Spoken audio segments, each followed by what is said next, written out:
اور ایک اور آیت جو میں نے آپ کو سنائی سورہ زمر کی آیت نمبر 53، بعض لوگوں پر کچھ مایوسی طاری ہو جاتی، ہم اتنے عرصے سے گناہ کرتے چلے آ رہے ہیں، کیسے معافی، کیسے ممکن ہے، کیسے چھٹکارا ملے گا؟ ایسے لوگوں کے لیے ان کے اطمینان کے لیے، ان کی دلجوئی کے لیے، ان کی تسلی کے لیے یہ آیت عظیم ترین آیات میں سے قرآن میں۔ قل یا عبادی الذین اسرفوا علی انفسہم، اے نبی کہہ دیجئے اے میرے وہ بندو جنہوں نے اپنی جانوں پر ظلم کیا ہے، ظلم اٹھایا ہے، زیادتی، تم گناہ کرتے رہے ہو تو اپنی جان پر ظلم کیا ہے، میرا تو کچھ نہیں بگاڑا، اللہ تو غنی ہے، اس کی تو سلطنت میں کوئی کمی نہیں آتی۔ ایک حدیث قدسی میں الفاظ آئے ہیں، میرے بندو اگر تم سب کے سب اولکم و آخرکم و انسکم و جنکم، تمام انس و جن اور اولین سے لے کر آخرین تک کسی بدترین انسان جیسے فاسق و فاجر ہو جائیں، سب ابلیس بن جائیں، تب بھی میری سلطنت میں کوئی کمی نہیں۔ اور اگر تم سب کے سب اولین و آخرین اور انس اور جن سب مل کر جو متقی ترین انسان ہو سکتا ہے ویسے بن جاؤ، ابو بکر صدیق بن جاؤ،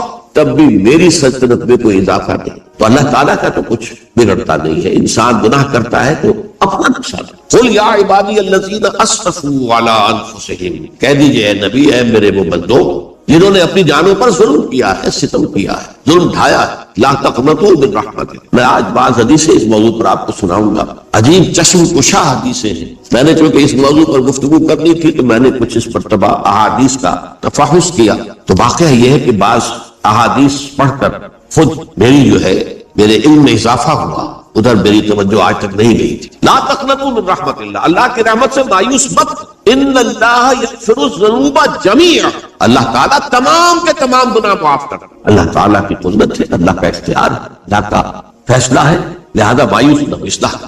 احادیث تو میں بعد میں آپ کو سناؤں گا، اس سے پہلے اس کا فلسفہ سمجھ لیجئے اصل میں کیا ہے۔ دیکھیے ایک ہے طبیعی اعمال، فزیکل، ان کا ہم دنیا میں اصول یہ دیکھتے ہیں کہ اس کے نتائج لازم اور اسے چھٹکارا نہیں مل سکتا۔ آپ نے سنکھیا کھایا تو مریں گے، چائے کھانے کے بعد آپ نے خودکشی کا ارادہ کیا، سنکھیا کھا لیا، اب چاہے آپ پر ندامت ہو، پشیمانی ہو، پریشانی ہو، توبہ کریں، بچنے کا کوئی سوال نہیں، مرنا ہی مرنا۔ اتنا یہ کہ اللہ تعالیٰ جو ہے اپنی معجزانہ کسی قدرت سے اس عمل کا جو طبعی نتیجہ ہے اس کو نکلنے سے روک۔ آگ کی فطرت ہے کہ وہ جلاتی ہے، اللہ کے حکم کے تحت حضرت ابراہیم کو اس نے نہیں جلایا، یا نار کونی بردن وسلام علی ابراہیم، لیکن یہ ہمیشہ نہیں ہوتا، یہ تو ایک دفعہ ہو گیا بس۔ اللہ جب چاہے اب بھی کر سکتا ہے، لیکن یہ روز روز نہیں ہو۔ روز روز جو بھی فزیکل لاز ہیں وہ چلتے ہیں، اگر وہ نہ چلے تو کوئی سائنس پاسبل ہی نہ ہو، کوئی ٹیکنالوجی ممکن ہی نہ ہو۔ یہ تو فزیکل کیمیکل لاز جو ہے ان کا دوام ہے، جس کی وجہ سے یہ ساری سائنس اور ٹیکنالوجی اب کہاں سے کہاں پہنچ رہی ہے کہ عروج آدم خاکی سے انجم سہمے جاتے ہیں کہ یہ ٹوٹا ہوا تارا کہیں وہی کا عمل نہ بن جائے۔ تو یہ توبہ جو ہے فزیکل اعمال میں مفید نہیں ہے، چاہے آپ پر یہ احساس میں کیا کر بیٹھا، کیا میں نے کیا، کیوں میں نے کھا لیا یہ سن کیا، تو توبہ سکتا۔ جو اخلاقی اعمال ہیں ان کا قانون یہ نہیں ہے، اخلاقی اعمال کے نتائج ختم ہو جاتے ہیں توبہ کے ساتھ۔ یہ ایک بہت بڑا قانون، بہت بڑا۔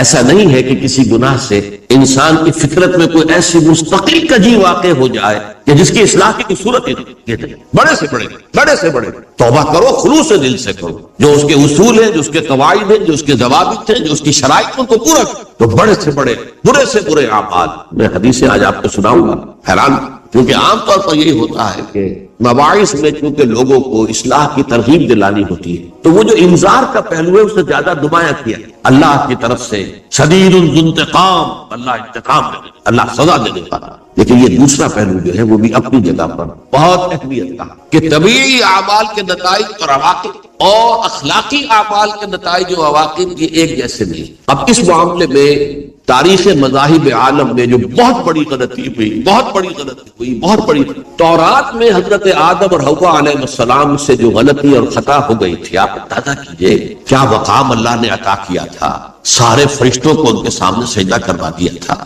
اور ایک ہی حکم تو دیا تھا نا کہ اس درخت کے قریب نہ جانا، اور تو ابھی کوئی شریعت نہیں تھی، کوئی لمبے چوڑے احکام نہیں تھے، کھاؤ جہاں سے چاہو، اس ایک درخت کے پیچھے پاس بن جانا، وَلَا تَقْرَبَا هَٰذِهِ الشَّجَرَةَ فَتَكُونَا مِنَ الظَّالِمِينَ، اور وہی کام کر بیٹھے حضرت آدم اور حضرت حوا علیہ السلام۔ کتنا بڑا کتنا بڑا. لیکن قرآن نے وضاحت کر دی کہ آدم نے توبہ کی، اللہ نے معاف کر. اللہ تعالیٰ سے کلمات سیکھے، ندامت دل میں پیدا ہو گئی حضرت آدم، لیکن الفاظ نہیں تھے. کن الفاظ میں اللہ سے معافی مانگوں، اسے خطا ہو گئی، بہت بڑی غلطی ہے. وہ الفاظ بھی اللہ نے سکھائے. فتلقى آدم من ربہ کلمات، یہ ہے جس میں کہ وہ علامہ اقبال کا ایک شعر ہے ان کے نوجوانی کے دور کا، جس پر اب میں بھول رہا ہوں کہ داغ دہلوی تھے یا کوئی اور تھے کہ جنہوں نے علامہ سے کہا تھا میاں اس عمر میں، اور یہ شعر اس بڑی محفل میں بات آئی تھی کہ موتی سمجھ کے شان کریمی نے چن لیے قطرے جو تھے میرے عرق انفعال کے. انفعال کہتے ہیں عربی میں پشیمانی، شرمندگی. اور عام طور پر جب کسی انسان پر پشیمانی اور شرمندگی طاری ہوتی ہے تو پیشانی جو ہے اس پر کچھ پسینہ سا آتا ہے. تو قطرے جو تھے میرے عرق انفعال کے موتی سمجھ کے شان کریمی نے چن لیے. اللہ کے نگاہ میں ان کی اتنی قیمت، ان کی اتنی وقت میرے بندے نے پشیمانی اختیار کی ہے، اپنے اس غلط کام کے اوپر اسے رنج اور افسوس ہو رہا ہے، تو اللہ کے نگاہ میں اس کی یہ عظمت ہے، یہ قدرت. تو اللہ تعالیٰ نے جب حضرت آدم کے دل میں وہ پشیمانی پیدا ہو گئی تو الفاظ نہیں تھے. کن الفاظ میں ہم کہتے ہیں نا کہ مجھے سمجھ نہیں آ رہا کہ میں کس منہ سے آپ سے بات کروں، میری یہ حیثیت نہیں ہے، میں کن الفاظ میں اپنی جو ہے خطا کا اعتراف. تو اللہ نے وہ کلمات خود سکھا دیے. فتلقى آدم من ربہ کلمات فتاب علیہ انہ هو التواب الرحیم. یہ چیز کہیں تورات جب دوبارہ مرتب ہوئی ہے تو وہ نکل گئی، اس میں رہ گئی، باقی اس میں شامل نہیں. یہ تاریخی اعتبار سے جان لیجئے تورات جو ہے وہ آج سے 2500 بلکہ 2600 برس قبل سے دنیا سے غائب. یہ تورات کا جو نسخہ تھا یروشلم میں 587 قبل مسیح میں جب نبوکدنضر نے، شاید آج کل آپ دیکھ رہے ہوں یہ عراق کی جنگ میں عراق کے جو خاص ڈویژنز ہیں عراقیوں کے ریپبلکن گارڈز کے، ان میں سے ایک کا نام جو ہے وہ نبوکدنضر ڈویژن، ایک کا ہمورابی ڈویژن ہے. ہمورابی جو ہے عراق کا بہت پرانا بادشاہ تھا اور تاریخ انسانی میں سب سے پہلا قانون اس نے مرتب. ہمورابی یہ بہت پرانی تہذیب ہے، دنیا کی غالباً سب سے زیادہ اینشنٹ تہذیب جو ہے وہ عراق ہے. حضرت ابراہیم یہی پیدا ہوئے شہر ارم.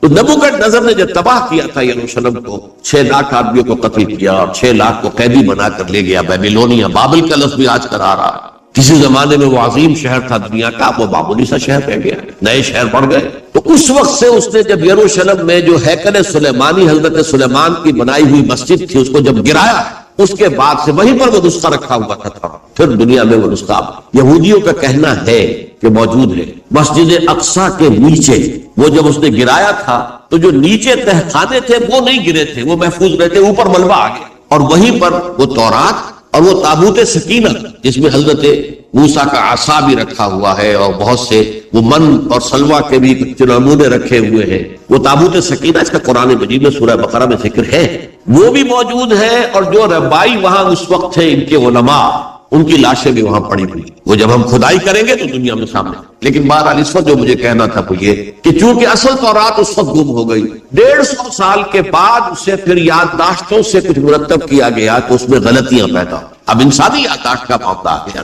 انہی میں سے ایک بڑی غلطی یہ ہوئی، اومیشن یہ ہوئی کہ حضرت آدم نے جو توبہ کی اور اللہ نے قبول فرما لیا، اس کا ذکر اس میں نہیں. اس سے نتیجہ عیسائیوں نے کیا اختیار کیا کہ وہ اوریجنل سن کہتے ہیں اسے، وہ جو ابتدائی گناہ تھا عظیم جو ہمارے جد امجد آدم سے سرزد ہوا تھا، اس گناہ کا اثر جو بھی بچہ نسل آدم میں پیدا ہوتا ہے وہ لے کر آتا ہے. یہ زمین و آسمان کا فرق ہے. اسلام کے نزدیک ہر بچہ جو پیدا ہوتا ہے وہ معصوم بلکہ مسلم ہے.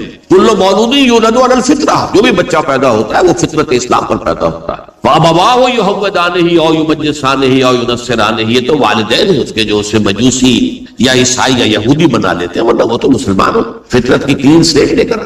عیسائیت کہتی ہے ہر انسان جو پیدا ہوتا ہے بنیادی طور پر گناہگار ہے، اپنے جد امجد کے گناہ کا بوجھ لے کر آ. اب اس کا علاج انہوں نے پھر کیا تجویز کیا، یہ ہے کہ ایک غلطی پر دوسری غلطی اور دوسری پر تیسری غلطی. خشت اول چون حد بیمار کج تاثریہ بھی ربط دیوار کج. اب اللہ نے جب دیکھا آپ کو ہر بندہ جو ہے آدم کی اولاد کا بنیادی طور پر پیدائشی طور پر گناہگار ہے، تو اب کیا کیا جائے؟ تو اللہ نے اپنا اکلوتا بیٹا، سلبی بیٹا مسیح یسوع اسے زمین پر بھیجا. یہ الفاظ میرے ہیں کہ اسے قربانی کا بکرا بنا کر اور ان سب کی طرف سے قبول کر لیا، گناہگاروں کی طرف سے، کہ ان کے گناہ کا کفارہ ہو جائے گا جو عیسیٰ کو مان. یہ عقیدہ ہے عیسائی. جڑ کیا ہے کہ گناہ ہو گیا تو گناہ کا اثر تو رہے گا. قرآن ہی کہتا نہیں، اللہ دھو دیتا. تمہاری سیرت و کردار کے اوپر بھی جو داغ ہیں دھل جائیں گے، اور تمہارے نامہ اعمال میں جو دھبے ہیں وہ بھی دھل جائیں گے۔ توبہ کرو، توبوا الی اللہ توبۃ نصوحا، کرو وہ توبہ کے جو بالکل خلوص دل کے ساتھ۔ اب میں ذرا آپ کو کچھ احادیث سنانا چاہتا ہوں، ایک طرح کا یہ تبشیر کا پہلو ہے آج ہماری گفتگو میں کہ جو نمایاں ہوگا۔ یہ بعض احادیث تو چھوٹی چھوٹی ہے اور یہ بہت مرتبہ میرے گفتگو میں آ چکی ہے، صرف اس وقت حوالہ دے کر گزر جاؤں گا۔ یہ ترمذی اور ابن ماجہ میں حضرت انس ابن مالک رضی اللہ تعالی عنہ سے روایت ہے، حضور نے فرمایا کل بنی آدم خطاؤون وخیر الخطائین التوابون، تمام بنی آدم خطا کار ہیں، خطا کار بھی نہیں، بہت خطا کار، بہت خطا کار، لیکن ان خطا کاروں میں بہتر لوگ وہ ہیں کہ جو خوب توبہ کرتے ہیں۔ غلطی ہو گئی توبہ کر، اور ایک اور حدیث میں آپ کو بتاؤں گا کہ یہ نہیں ہے کہ پھر کبھی وہ غلطی نہ ہو، اس وقت آپ یہ لگا لیں اپنے اوپر یہ کام میں نے نہیں کرنا اور ایک دفعہ وہ کام چھوڑ دیں تو توبہ ہو گئی۔ پھر اگر کچھ عرصے کے بعد پھر کہیں آپ جذبات کی رو میں بہ گئے، پھر کہیں کوئی برے اثرات جو ہے وہ پڑے، پھر غلطی، کوئی بات نہیں، پھر ہو گیا، تواب اسی لیے کہا بار بار توبہ کر۔ تو کل بنی آدم خطاؤون وخیر الخطائین التواب۔ دوسری حدیث یہ بھی ابن ماجہ اور بہقی میں ہے، حضرت عبداللہ ابن مسعود رضی اللہ تعالی عنہ، التائب من الذنب کمن لا ذنب له، گناہ سے توبہ کرنے والا ایسے ہے جیسے اس نے کبھی گناہ کیا ہی، دھل جاتی ہے، تختی دھل گئی، بچے نے تختی لکھی تھی اس کو دھو دیا، ختم۔ ایک حدیث تو پڑھ کر میں بھی چونکا، یہ اصل میں اسلوب ہے بیان کا، بتانے کے لیے کہ تمہارے دلوں کے اندر مایوسی کا غلبہ نہ، مایوس اصل میں جو ہے مایوسی یہ ابلیسیت ہے، نوٹ کر لیجیے اس کو، مایوسی ابلیسیت کی کا عکس۔ مبلس کہتے کسے جو مایوس ہو گئے، ابلیس سب سے بڑھ کر مایوس ہے وہ ابلیس، اسے معلوم میرا چھٹکارا تو نہیں ہے، لہذا میں جتنوں کو اپنے ساتھ لے کر جہنم میں جھونک دوں یہی میری کمائی ہے، میں نے تو بچنا نہیں۔ تو ابلیس کہتے ہیں اس کو جو انتہائی مبلس، جو رحمت خدا بندی سے مایوس ہوئی۔ اب اس کو دور کرنے کے لیے حدیث سنیے، اور یہ حدیث مسلم شریف کی ہے، صحیحین ہے، حضرت ابو ہریرہ سے حضور فرماتے ہیں والذی نفسی بیدہ، قسم ہے اس ذات کی جس کے ہاتھ میں میری جان ہے، لو لم تذنبوا، اگر تم لوگ گناہ نہ کرتے، لذهب اللہ بکم، تو اللہ تعالیٰ تمہیں لے جاتا کہیں اور، ولجاء بقوم یذنبون، اور پھر کسی ایسی مخلوق کو پیدا کرتا جو گناہ کرتے، فیستغفروا اللہ، اور پھر وہ اللہ سے استغفار کرتے اور توبہ کرتے، فیغفر لهم، اور اللہ تعالیٰ انہیں معاف کرتا۔ تو میں نے عرض کیا کہ یہ بعض چیزیں ہوتی ہے کہ جن کا واقع سے کوئی تعلق نہیں ہوتا، لیکن ایک زور بیان کے لیے ایک بات کو ایمفیسائز کرتے ہیں، جیسے قرآن مجید میں آتا ہے، اے نبی کہہ دو ان کان للرحمن ولد فانا اول العابدین، اگر اللہ کا کوئی بیٹا ہو تو میں سب سے پہلے میں اس کو پوجوں گا۔ جب میں اللہ کو پوجتا ہوں تو اللہ کا اگر کوئی بیٹا ہوتا تو کیا میں اسے نہ پوچھتا، لیکن نہیں ہے۔ اب یہ نہیں ہے، نفی کے لیے زور دیا کہ اگر اللہ کا کوئی بیٹا ہوتا، لو کان للرحمن ولد فانا اول العابدین۔ اسی طرح یہ ہے کہ اگر انسان گناہ نہ کرتے اور گناہ کے بعد توبہ کر کے اللہ تعالیٰ کی شان غفاری کا ظہور نہ ہوتا، یہ بھی ایک عجیب فلسفے کی بات ہے، اللہ نے یہ کائنات کیوں پیدا کی؟ قرآن مجید میں اس کو براہ راست ایڈریس نہیں کیا گیا میرے علم کی حد تک، ہو سکتا ہے کہیں بہت خفی انداز میں ہو اور ابھی تک میری نگاہ سے بھی جو ہے وہ چھپا رہ گیا، ہو سکتا قرآن مجید کے غامض نکات ایسے ہو سکتے۔ کوئی شخص، میں تو کہتا ہوں کہ اگر کوئی شخص کہتا ہے، میرے بارے میں ایک عالم دین نے کہہ دیا تھا کہ اسے قرآن پر بڑا عبور حاصل ہے، تو میں نے انہیں پیغام پہنچایا، جن صاحب نے مجھے ان کا یہ جملہ سنایا تھا کہ آپ نے قرآن کی توہین کی، قرآن پر عبور کسی انسان کو، عبور کا مفہوم کیا ہے؟ دریا کے دو کنارے ہیں، آپ اس کنارے سے اس کنارے چلے گئے تو آپ نے عبور کیا دریا، قرآن کے کنارے ہے ہی نہیں، لا پیدا کنار۔ لہذا یہ کہہ دینا کسی کے بارے میں کہ قرآن مجید، اب انہوں نے تو ایک طرح سے میری تعریف کی تھی، میرے ایک ساتھی سے جملہ کہا تھا، ان کے وہ عزیز تھے، تو گویا کہ وہ جو میری تنظیم میں تھے ان کو خوش کرنے کے لیے کہہ دیا ہو یا جو بھی ہو، ان کے دلی جذبات ہو سکتا ہے کہ میں نے کہا انہیں یہ پیغام پہنچا دیجیے، آپ نے قرآن کی توہین کی، قرآن پر عبور کسے ہو سکتا؟ نہ معلوم کتنے مقامات ہیں جہاں امام راضی بھی کھڑے ہوئے ایسے نظر آتے ہیں دہشت زدہ، اعلم ان ھذا المقام مقام غامض مہیب عمیق، ہوشیار کے رہ مردم تیغ قدم رہا، ہوشیار ہو جاؤ، یہ بڑا خطرناک مقام ہے، بہت مشکل مقام ہے، اس کے تہ تک پہنچنا کسی کے لیے ممکن نہیں ہے۔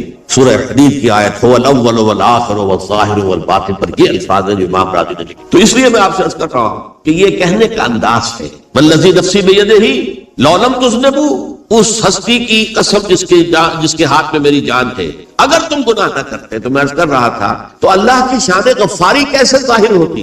اللہ نے کائنات کیوں پیدا کی؟ کنت کنزا مخفیا فاحببت ان اعرف، فخلقت الخلق. محدثین کرام اگرچہ اس حدیث کی سند کو پختہ نہیں مانتے، لیکن اکثر مفسرین نے اس کو تسلیم کیا ہے. علامہ آلوسی نے تسلیم کی کہ میں ایک چھپے ہوئے خزانے کے مانند تھا. اب خزانہ کہیں پڑا ہے، اس کا کیا حاصل کیا ہے؟ وہ تو کہیں کھلے، کسی کے پاس جائے، کوئی اسے فائدہ اٹھائے تب تو فائدہ ہوا نا. تو کن تو کنزل مخفیا، میرے اندر طاقت تھی، قوت تھی، خلاقی تھی، میری شانیں ساری میرے اندر ہی اندر تھی نا. کن تو کنزل مخفیا فاحببت ان اعرف، تو میں نے یہ چاہا کہ مجھے پہچانا جائے. فخلقت الخلق، تو میں نے خلق کی تخلیق. اب مجھے پہچانو اس کائنات کے ذریعے سے، یہ میری تخلیق ہے، آؤ دیکھو. ایک مصور اپنی تصویروں کی نمائش لگا، دیکھو میرے شاہکار، آؤ دیکھو. یہ میرے فن کے کمال کے نمونے، آؤ دیکھو. تو یہ ہے سب.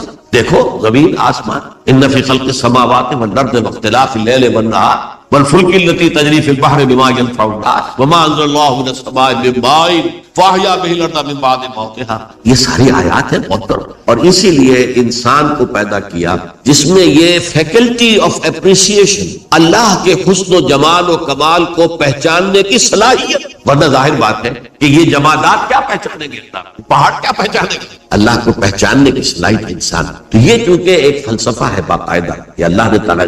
اسی سے میں کہہ رہا ہوں اگر گناہ نہ ہوتا اور پھر توبہ نہ ہوتی اور میں اس کو معاف نہ کرتا تو میری شان غفاری کا ظہور کیسے ہوتا؟ میری شان ہے، غفار بھی ہوں، ستار بھی ہوں، اس کا ظہور کیسے؟ تو والذی نفسی بیدہ لو لم تذنبوا لذهب اللہ بکم ولجاء بقوم یذنبون فیستغفر اللہ فیغفر لهم. اگر تم لوگ گناہ نہ کرتے تو اللہ تمہیں ختم کر کے کوئی اور ایسی مخلوق پیدا کرتا کہ جو گناہ کرے اور پھر وہ توبہ کرے اور اللہ اسے پاک. اسی سے ملتی جلتی ایک حدیث ہے، یہ امام احمد اور امام بہقی لائے ہیں، اور اس کے راوی حضرت علی ہے رضی اللہ تعالیٰ عنہ. ان اللہ یحب العبد المؤمن المفتن التواب.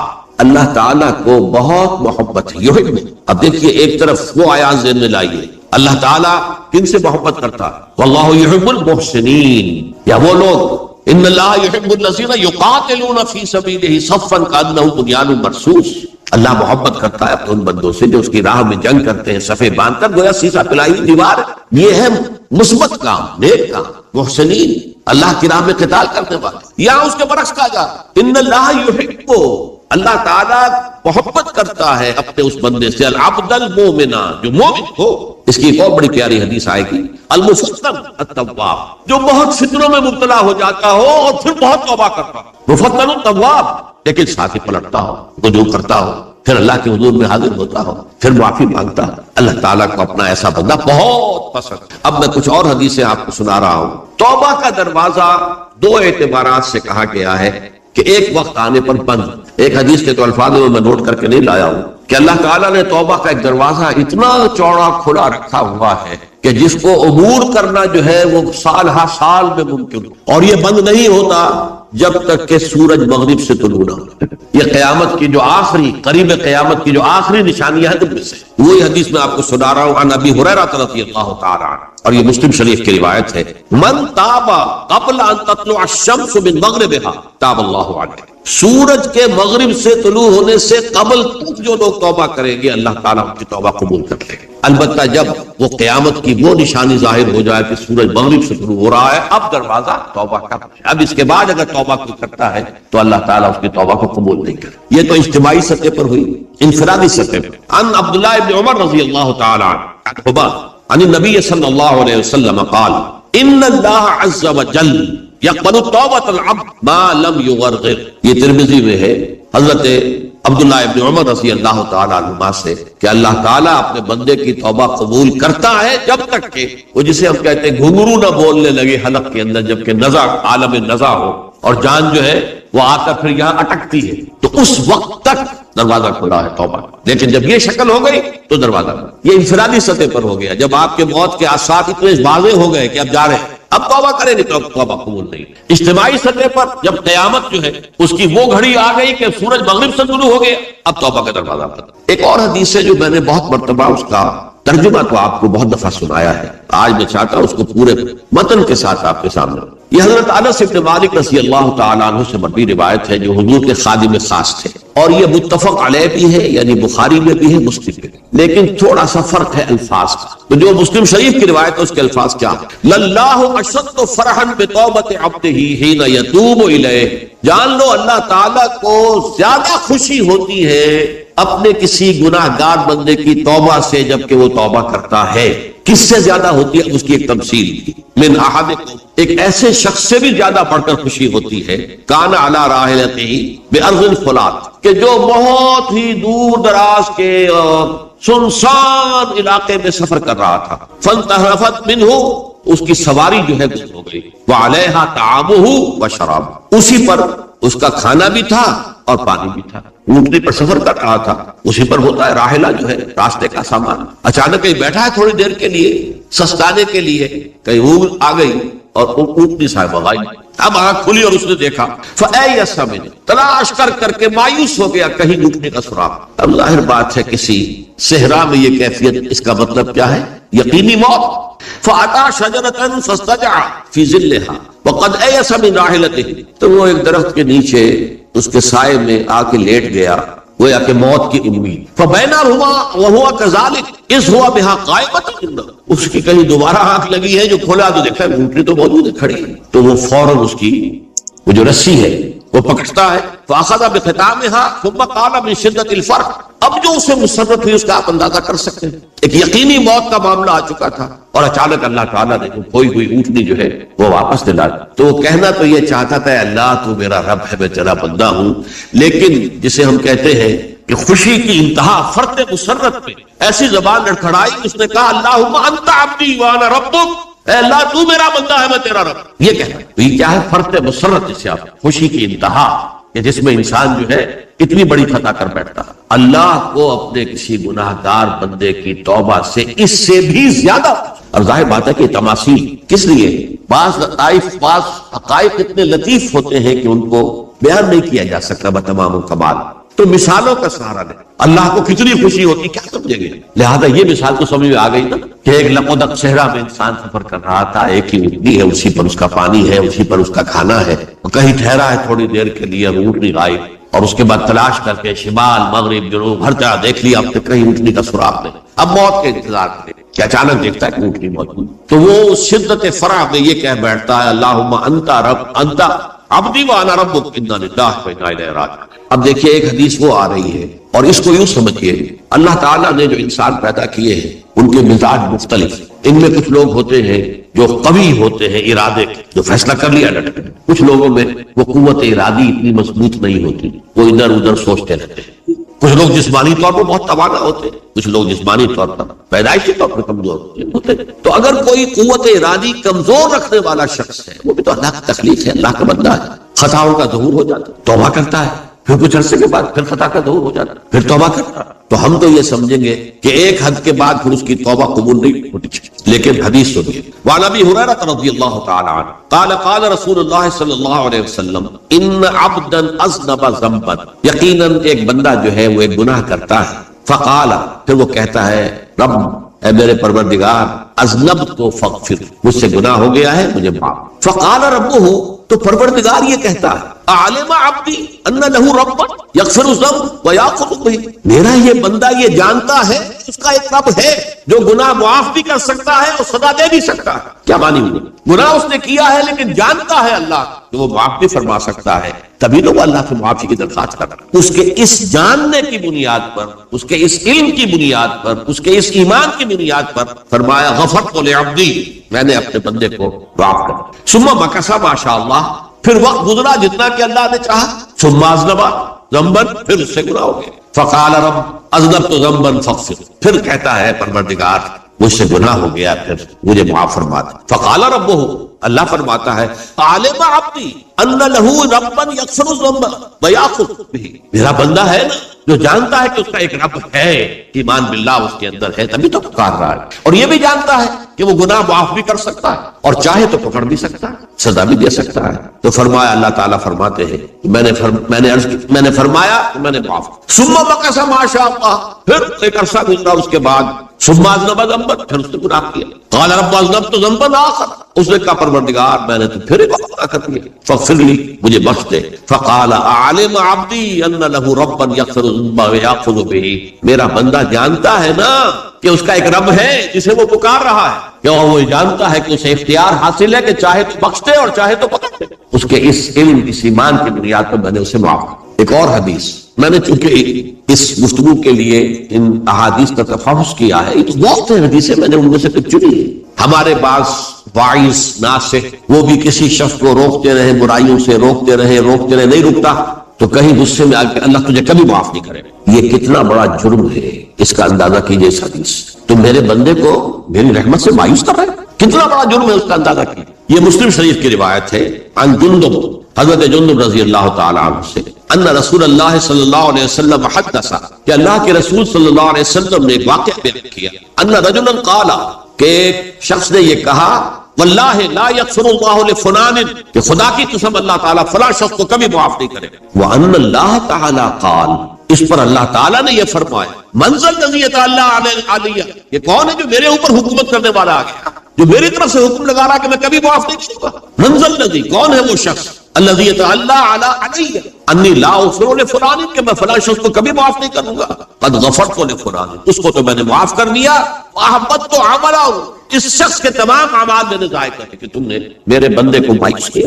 یہ ہے جرم کی انتہا. تو توبہ کی دعوت دیتے رہو، توبہ کے لیے لوگوں کو آمادہ کرتے رہو، توبہ جو ہے اس کے لیے ترغیب دیتے رہو. اللہ تعالیٰ معاف فرمانے والا. اب آخری حدیث سنا رہا ہوں، یہ تو بہت ہی عجیب حدیث ہے اور متفق علیہ، بخاری مسلم دونوں میں. حضرت ابو سعید الخدری رضی اللہ تعالی عنہ جو ہے اس کے راوی، حضور نے فرمایا، کانا فی من کانا قبلکم رجل قتل 99 نفسا، تم سے پہلے جو امت تھی بنی اسرائیل، ان کا ذکر ہے، اس میں ایک آدمی ایسا تھا جس نے 99 قتل کی. اب آپ اندازہ کیجئے کتنا بڑا گناہ کبیرہ ہے قتل. قرآن مجید میں آتا ہے وَكَأَنَّمَا قَتَلَ النَّاسَ جَمِيعًا، اگر ایک انسان کو بھی ناحق قتل کر دیا گیا تو یہ ایسی ہے گویا کہ اس نے پوری نوع انسانی کو قتل کر دیا. اس نے 99 قتل کی. فَهَلْ لَهُ مِن تَوْبَةٍ، پھر اس کے بعد یہ ہوا کہ اس کے اندر توبہ کا جذبہ پیدا ہوا.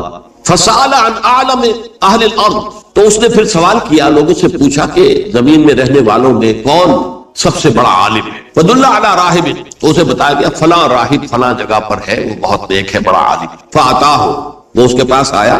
فَقَالَ أَنَّهُ قَتَلَ 99 نَفْسًا فَهَلْ لَهُ مِن تَوْبَةٍ، انہوں نے کہا دیکھیے راہب صاحب، میں نے 99 انسان قتل کی، اب مجھے یہ بتائیے کہ میرے لیے توبہ کا کوئی امکان ہے. فقال لا، انہوں نے کہا نہیں. فقتلہ، اس نے اس کو بھی قتل کر دیا. فکمل بہ 100، اپنی سینچری مکمل کر لی، مطلب 99 کے بعد ایک کی کسر تھی، اس کو بھی قتل کیا، 100 پورے کر لی. ثم سأل عن عالم اہل الارض، پھر اس نے پوچھا کوئی اور کوئی بڑے عالم انسان ہو. فدل علی رجل عالم، پھر اس کی رہنمائی کی گئی ایک بڑے عالم شخص کی طرف. فقال انه قتل 100 نفس، تو اس نے وہاں جا کر کہا کہ میں 100 انسان ہلاک کر چکا ہوں، قتل کر چکا ہوں. فهل له من توبہ، میرے لیے توبہ کا کوئی امکان ہے؟ فقال نعم، کیوں نہیں، 100 قتل کیے تب بھی کیا، توبہ کا راستہ کا دروازہ معلوم یغرغر، جب تک کہ وہ گھنگرو نہیں بج رہا اس وقت تک تمہارے توبہ کا دروازہ کھلا ہوا ہے. فرمایا نعم ومن يحول بينه وبين التوبہ، تمہاری توبہ کے درمیان اور تمہارے درمیان کون حائل ہو سکتا ہے، توبہ کا دروازہ کھلا ہے. لیکن ساتھ ہی کہا انطلق الى ارض كذا وكذا، اب تم ایسے کرو جہاں تم رہتے ہو وہاں نہ جاؤ واپس، وہاں کا ماحول اچھا نہیں ہے، معاشرہ اچھا نہیں ہے، ہو سکتا ہے کہ تم توبہ پر قائم نہ رہ سکتے، تم فلاں جگہ چلے جاؤ، وہاں اچھے لوگ آباد ہیں، ان میں جا کر رہو. فإن بها أناسا يعبدون الله تعالى، وہاں ایسے لوگ آباد ہیں جو اللہ کی بندگی کرتے ہیں. فاعبد اللہ معهم، تو تم ان کے ساتھ مل کر اللہ کی بندگی اور پرستش کرو. ولا ترجع الى ارض، اپنی زمین کی طرف اپنے وطن میں واپس مت جاؤ. فإنها ارض سوء، وہ بری جگہ. فانطلقا، تو وہ چل پڑا، ہجرت کر رہا ہے، اس جگہ جا رہا ہے جہاں کا راہب نے بتایا. حتی اذا نصف الطریق، جب آدھا راستہ اس نے پورا کر لیا، اتاہ الموت، موت آ گئی. فاختصمت فیہ ملائکۃ الرحمۃ و ملائکۃ العذاب، اب وہ جہنم کے فرشتے بھی آ گئے اس کی جان قبض کرنے کو اور جنت کے بھی آ گئے. فقالت ملائکۃ الرحمہ، رحمت والے جو فرشتے ہیں جنت والے، انہوں نے کہا جا تائبا مقبلا بقلبہ للہ تعالی، یہ شخص توبہ کر کے اللہ تعالیٰ کی طرف ہجرت کر رہا تھا، اس لیے اس کی نیت کی بنیاد پر اب یہ جنتی ہے، لہذا اس کی روح ہم قبض. وقالت ملائکۃ العذاب، اور وہ جو عذاب والے فرشتے ہیں وہ کہیں گے انہ لم یعمل خیرا قط، اس نے توبہ کے بعد کوئی نیک عمل تو کیا ہی نہیں، تو کس بنیاد پر اس کو تم جنت میں لے جاؤ؟ اس کو تو دوزخ میں جانا چاہیے. فَأَتَاهُ مَلَكٌ فِي صُورَةٍ آدَمِيٍّ، تو ان کے پاس اللہ نے ایک اور فرشتے کو بھیج دیا آدمی انسانی شکل کے اندر. فَجَعَلُوهُ بَيْنَهُمْ، تو ان فرشتوں نے کہا بھائی ہمارا فیصلہ کرا دو، اس کی روح ہم لینا چاہتے ہیں یا ہم لینا چاہتے ہیں. انہیں حکم بنا دیا. فَقَالَ قِيسُوا مَا بَيْنَ الْأَرْضَيْنِ فَإِلَىٰ أَيَّتِهِمَا كَانَ أَقْرَبُ، کہ تم فاصلہ ناپ لو جہاں سے وہ چلا ہے اور جہاں جا رہا تھا اور یہاں اس کی موت ہو رہی ہے، تو کون سا فاصلہ زیادہ ہے؟ جب ناپا گیا، بلکہ ایک حدیث میں آتا ہے کہ اس پر اللہ نے زمین کو جو ہے حکم دے دیا، ایک طرف والی زمین تو سکڑ جا، دوسری والی جو ہے تو پھیل جا، تاکہ وہ جدھر جو جا رہا تھا وہ زیادہ قریب ہو جائے بنسبت اس کے کہ جہاں سے چلا تھا. تو اس فیصلے پر پھر جو فرشتے تھے جو کہ رحمت کے فرشتے تھے وہ اس بندے کو لے گئے جنت. یہ ہے توبہ کی عظمت اور اس کی تاثیر. اب آئیے اجتماعی توبہ کا طریقہ کار جو میں نے بہرحال بیان کیا ہے. پہلے افراد توبہ کریں اور صحیح توبہ کریں. صحیح توبہ کیا ہے؟ ہماری زندگیوں میں کوئی حرام شے ہے فوراً نکال پا. ہماری معاشرت اور اس معاشرے میں رہتے ہوئے جو قانون ہے جس کے ہم پابند ہیں، ہم کسی زانی کو رجم نہیں کر سکتے، ناممکن ہے. یہ تو قانون ہی بنے گا تب ہوگا. ہم کسی چور کا ہاتھ نہیں کاٹ سکتے، تو قانون بنے گا تو ہو. تو ہم جن چیزوں پر عمل نہیں کر سکتے قانوناً، ان کے علاوہ باقی پوری شریعت جس پر عمل کیا جا سکتا اس پر عمل پیرا.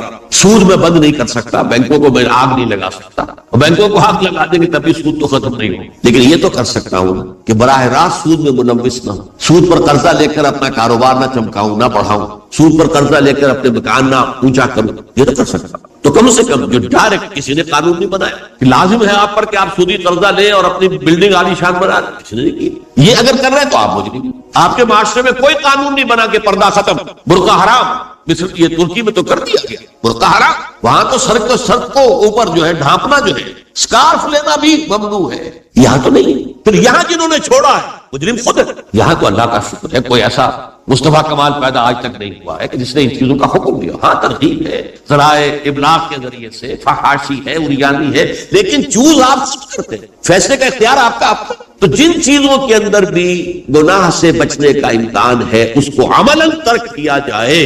اور نمبر 2، عزم مصمم کر لیا جائے کہ اللہ اب بقیہ زندگی جتنی بھی ہے اس میں اپنی توانائیاں، اپنی قوتیں، اپنی صلاحیتیں صرف کروں گا تیرے دین کی تبلیغ اور تیرے دین کے قائم کرنے کی جدوجہد. عزم مصمم. یہ لوگ اگر 14 کروڑ میں 14 لاکھ بھی ہو جائیں، بہرحال 2-4 کی توبہ کرنے سے ملک کی قسمت نہیں بدلتی. معتدل تعداد کے اندر جو ہے یہ لوگ اگر ایسے ہو جائیں اور پھر یہ کہ وہ مل کر اگر زور لگائیں، واقعتاً اس ملک کے اندر شریعت اسلامی کا نفاذ ہو سکتا ہے، اللہ کا نظام قائم کیا جا سکتا ہے. یہ ملک بنایا اسی لیے گیا. تو یہ توبہ کا جو ہے اجتماعی توبہ کا یہ پوری تفصیل تو میں بارہا بیان کر چکا ہوں. آج جو میں نے کہا تھا کہ ایک بات کی طرف میرا ذہن حالیہ منتقل ہوا، اس سے پہلے نہیں.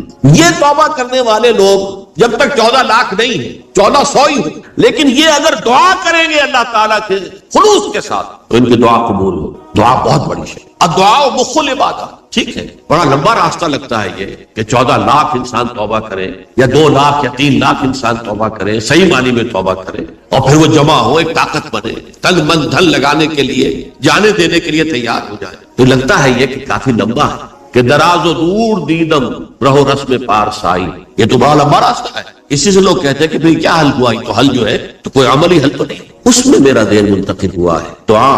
اجیب دعوت الداعی اذا دعان امن یجیب المضطر اذا دعا. بھلا وہ کون ہے جو کسی مضطر کسے کہتے ہیں؟ ایک شخص نہایت پریشان حال ہو گیا، نہایت پریشان حال، اور میں اللہ کو پکارے پروردگار تو میری دستگیری فرما.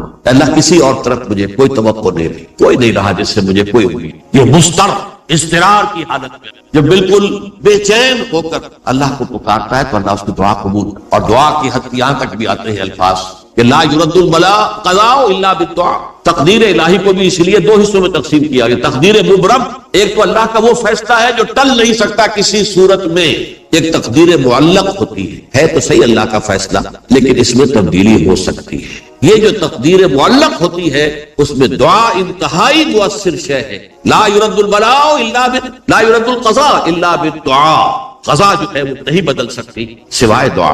اس دعا کی تو کم سے کم ہم منادی کریں، لیکن پہلے شرط وہی ہے، ورنہ وہ دعا نہیں ہے، ورنہ وہ توبہ نہیں ہے. توبہ صحیح ہو، حرام سے اپنے وجود کو، اپنے گھر کو پاک کریں، اس اس کے بغیر کچھ نہیں. اس کے بغیر تو جیسے کہ کہا گیا سورہ مائدہ میں قل یا اہل الکتاب لستم علی شیء حتی تقیموا التوراۃ والانجیل، اے نبی سے کہہ دیجئے اے اہل کتاب تمہاری کوئی حیثیت اللہ کی نگاہوں میں نہیں، تمہاری کوئی دعا اللہ کے ہاں قابل پذیرائی نہیں ہے جب تک کہ تم تورات اور انجیل کو قائم نہیں. لہذا دعائیں تو نہ بنو.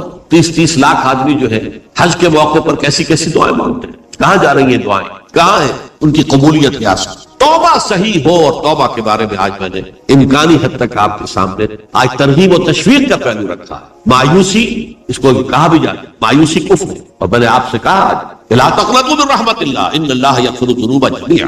99 قتل کیے ہو، 100 قتل کیے ہو، تب بھی توبہ کرو گے تو اللہ توبہ قبول فرمائے. اور کس شان کے ساتھ قبول فرمائے گا اس حدیث کے اندر آیا، متفق علیہ حدیث، صحیح بخاری اور صحیح مسلم کے. تو اگر ہم اس توبہ کی منادی کریں نمبر 1، اور جو لوگ توبہ کریں صحیح معنی میں، ایک طرف تو وہ جدوجہد شروع کر دیں اللہ کے دین کے قائم کرنے کی جدوجہد، اس میں پیچھے نہ رہے، لیکن اس اسنا میں جو دعائیں وہ کریں گے اللہ تو نے یہ ملک ہمیں عطا کیا، ہم نے اپنے زور بازو سے اسے نہیں حاصل. یہ سلطنت خدا داد پاک. اور اے اللہ اے خاصان رسول وقت دعا ہے، امت پہ تیری آنکھ یا جب وقت پڑا ہے. میں اپنے احساسات جو ہیں آپ کے سامنے الفاظ میں بیان نہیں کر سکتا. یہ جب یروشلم کی تباہی ہوئی تھی جس کا میں نے ذکر کیا ہے، 6 لاکھ انسان قتل ہوئے تھے، اور 6 لاکھ کو نبوکدنضر جو تھا وہ ہانک کر بھیڑوں بکریوں کی طرح بیبیلونیا لے گیا تھا. اس سے پہلے کتنے ہی نبی اہل کتاب کے وہ کہتے رہے تھے کہ ہوش کرو، توبہ کر لو. بلکہ ایک جگہ کے الفاظ کے ہیں درخت کی جڑ پر کلہاڑا رکھا جا چکا ہے، اب بھی ہوش میں آ جائے. ہوش میں نہیں. دنیا پرستی جو بھی ان کے نفس پرستی جو بھی ان کے اوپر مسلط ہو چکی تھی اس نے انہیں توبہ نہیں کی، تباہی اور بربادی ہو گئی.